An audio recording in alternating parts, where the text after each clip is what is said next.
Hey everybody, welcome to the Evangelist Nick Garrett channel. Truth First Christianity in what some are calling a post-Christian country.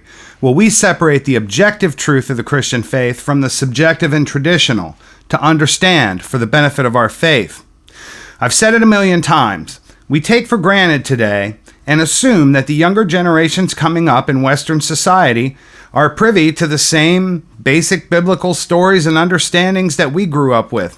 And that's simply not the case.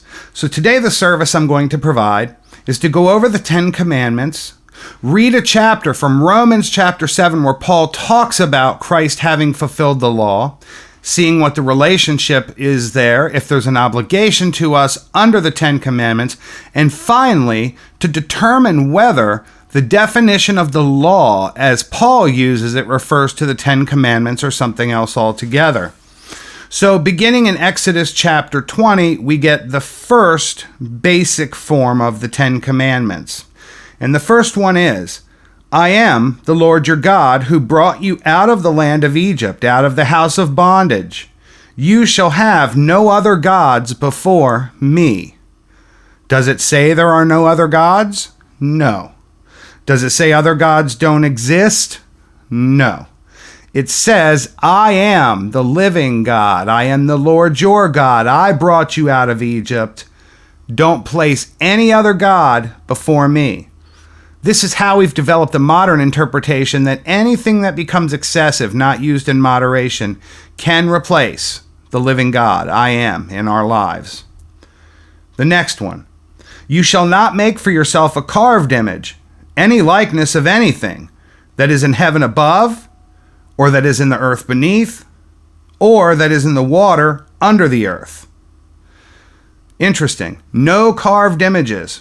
That does not include paintings. It doesn't include a picture we have on our wall. The point being made here is that God is re-emphasizing that He is the living God.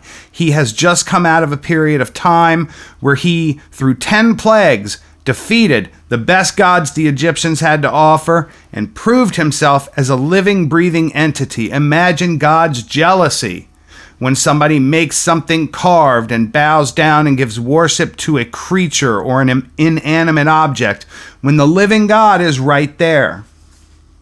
It goes on to say, you shall not bow down to them nor serve them, for I, the Lord your God, am a jealous God, visiting the iniquity of the fathers upon the children to the third and fourth generation of those who hate me. What a serious, serious consequence. If we make graven images, and if we use those graven images in worship, we are committing a sin, and a multi-generational one at that. That is quite a scary thought. But showing mercy to thousands, to those who love me and keep my commandments. God shows mercy to those who keep his commandments and don't get wrapped up making idols of things on earth, heaven, or water. God is merciful to those who keep him first as the living God. It continues, you shall not take the name of the Lord your God in vain, for the Lord will not hold him guiltless who takes his name in vain. This has to do with curses, not poor English. Curses meaning using God's name in exasperation or awe or anything. Sometimes we'll, in anger, hear people say, or we've done ourselves, we'll say, JC, or, oh my gosh, fill in the blank. These things are particularly popular in the social media age, and we are told not to do those things. It minimizes the great, mighty, supernatural, untouchable aspect of the living God to do so. Remember the Sabbath day to keep it holy. 6 days you shall labor and do all your work. But the seventh day is the Sabbath of the Lord your God. In it you shall do no work, you, nor your son, nor your daughter, nor your male servant, nor your female servant, nor your cattle, nor your stranger who is within your gates. For in 6 days the Lord made the heavens and the earth, the sea, and all that is in them, and rested the seventh day. Therefore the Lord blessed the Sabbath day and hallowed it. In recent videos, we've discussed a lot the difference between the seventh-day Sabbath and the first day, Lord's Day celebration, first day of the week. Are there distinctions? We discussed a reference made during one of the later councils of the Council of Trent, where some of the canon lawyers attempted to sort this out and see, had we gone wrong? Should we have been doing it a different way? And they determined that it was too confusing to figure out, so they just reaffirmed the way they were doing it through their magisterium instead of trying to use some scriptural basis to correct it. And today, even churches, there's a Seventh-day Adventist denomination. There are certain Hebrew roots movements that have begun worship on Saturday, but most churches you find today will have a Saturday evening service as well. One is not right and wrong. I would imagine these are secondary importance, not essential for salvation. Honor your father and your mother, that your days may be long upon the land which the Lord your God is giving you. Honoring your father and mother does not mean subjecting yourself to abusive relationships. The book of Proverbs notes that it is, in the example of marriage, right? Better to divorce, basically, than to live on a roof with a quarrelsome wife. Very practical advice there, but the point being made is we can honor our parents and fulfill the duty of a son and daughter without putting ourselves in harm's way emotionally, mentally, physically, or spiritually. We draw a firm boundary. We don't cross that boundary. We honor through our words. We honor through our actions. We honor through sacrificial help and love. And this is something we all have to go through in the realities of life. Because not all children and parents are close. Some are and some are not. You shall not murder. You shall not commit adultery. You shall not steal. You shall not bear false witness against your neighbor.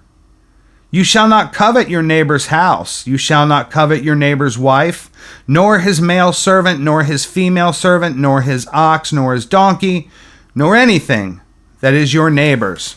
Think about how we struggle with that in the age of social media.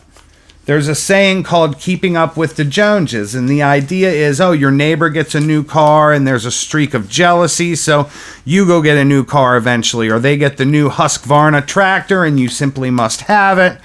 These are things we all struggle with. So now the question, that was under the old covenant. The new covenant under Jesus Christ. Are we required to abide by the Ten Commandments or the law?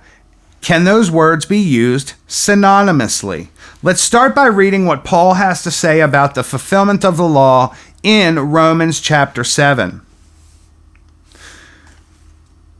Or do you not know, brethren, for I speak to those who know the law, that the law has dominion over a man as long as he lives? For the woman who has a husband is bound by the law to her husband as long as he lives. But if the husband dies, she is released from the law to her husband.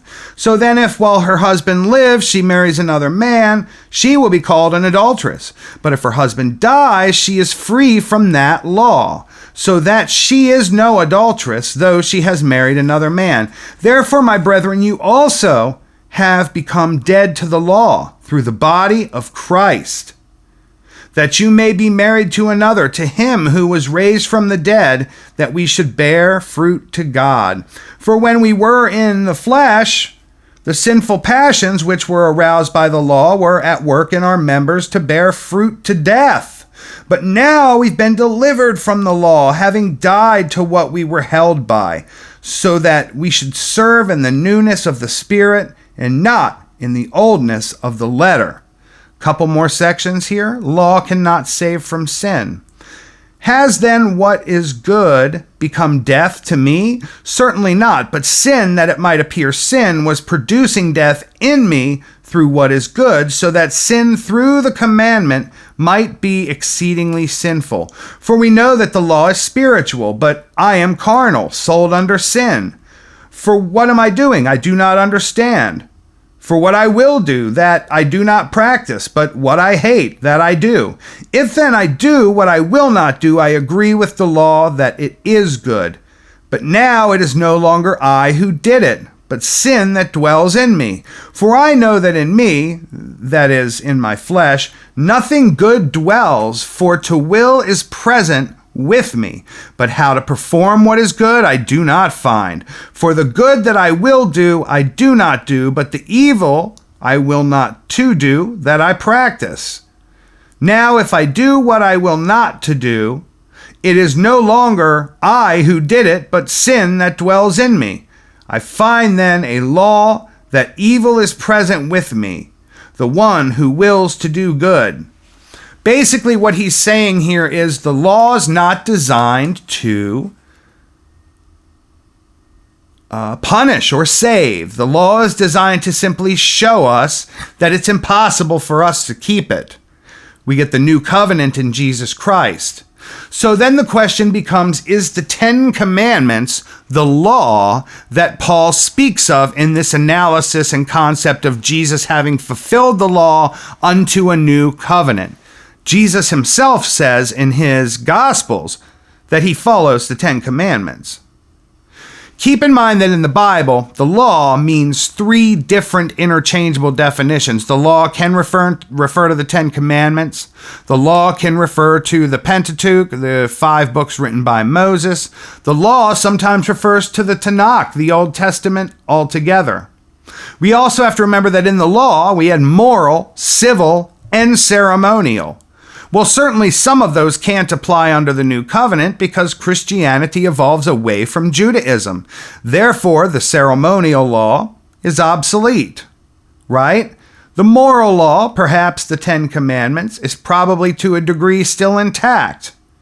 The civil law changes because civil dealt with the bureaucratic and governmental framework of the nation of Israel. Well, that certainly changed as the Old Testament ebbed and flowed, and Israel was taken prisoner by this group or that group, and they influenced Judaism, and they influenced Israel, for example, captivity under the Assyrians, captivity under the Babylonians. I hope this has given you some food for thought today. God bless you, and as always, may your work today bear fruit. Please check my community tabs page. There I will post information to you, sometimes polls, sometimes upcoming stuff, and I do look forward to talking to you next time. Thank you for your support, as always. Please check out my merch at the Teespring store below, Amazon.com/author/nicholasdgarrett to purchase one of the books that I've written. And you can check me out across all the platforms at Evangelist Nick G or Evangelist Nick Garrett most of the time to find out what happened on this day in church history. Talk to you next time.